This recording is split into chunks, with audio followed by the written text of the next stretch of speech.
नमस्कार विद्यार्थी मित्रांनो, आर.व्ही.डी. अकॅडमी या यूट्यूब चॅनलवर सर्वांचे खूप स्वागत आहे.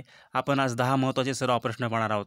तर हे प्रश्न अत्यंत सोपे आहेत. 10 पैकी 10 घेण्याचा प्रयत्न करायचा आहे आणि आपण किती प्रश्नांची उत्तरे बरोबर दिली ते नक्कीच कमेंट करून सांगायचं आहे. तर या ठिकाणी पहिला प्रश्न जो असा आहे, खालीलपैकी नाथसागर धरण कोठे आहे? नाथसागर धरण कोठे आहे? तर या ठिकाणी ऑप्शन क्रमांक क पैठण. पैठण या ठिकाणी नाथसागर धरण आहे. ऑप्शन क्रमांक क हे उत्तर बरोबर होईल. नेक्स्ट प्रश्न क्रमांक दुसरा,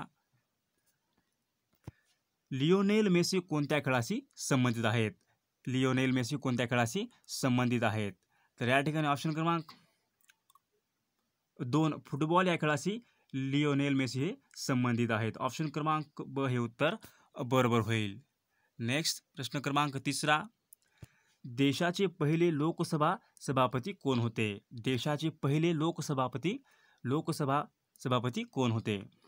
तर या ठिकाणी ऑप्शन क्रमांक 4 गणेश वासुदेव मावळकर हे देशाचे पहिले लोकसभापती होते. ऑप्शन क्रमांक ड हे उत्तर बरोबर होईल.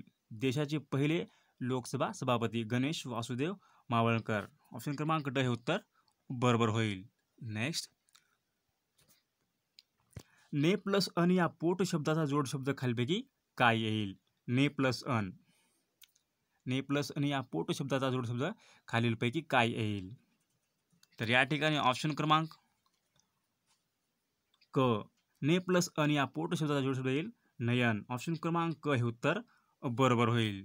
नेक्स्ट, खालीलपैकी भाववाचक नाम कोणते आहे? खालीलपैकी भाववाचक नाम कोणते आहे? तर या ठिकाणी भाववाचक नाम हे वासले होईल. ऑप्शन क्रमांक ब हे उत्तर बरोबर होईल. नेक्स्ट, पुढील वाक्यातील अधोरेखित केलेले नाम कोणत्या विभक्तीत आहे ते ओळखायचं आहे. पुढील वाक्यातील अधोरेखित केलेले नाम कोणत्या विभक्तीमध्ये आहे ते ओळखायचं आहे.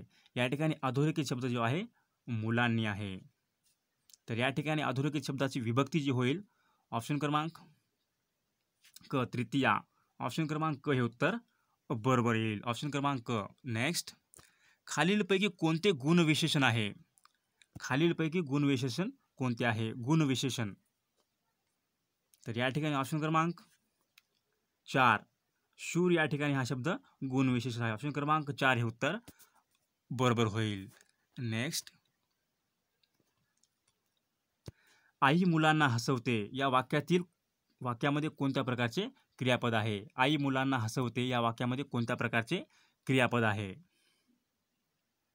तर या ठिकाणी ऑप्शन क्रमांक 1 प्रयोजक. आई मुलांना हसवते या वाक्यामध्ये प्रयोजक प्रकारचे क्रियापद आहे. ऑप्शन क्रमांक 1 हे उत्तर बरोबर होईल. नेक्स्ट, खालील वाक्यापैकी ज्या वाक्यातील क्रियापद हे संकेतार्थी आहे ते वाक्य ओळखायचे आहे. खालील वाक्यापैकी ज्या वाक्यातील क्रियापद हे संकेतार्थी आहे ते वाक्य ओळखायचे आहे.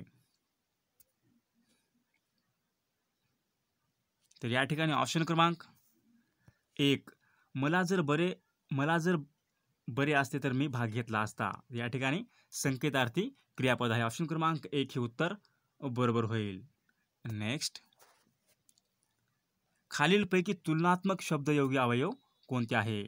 खालीलपैकी तुलनात्मक शब्दयोगी अवयव कोणते आहे?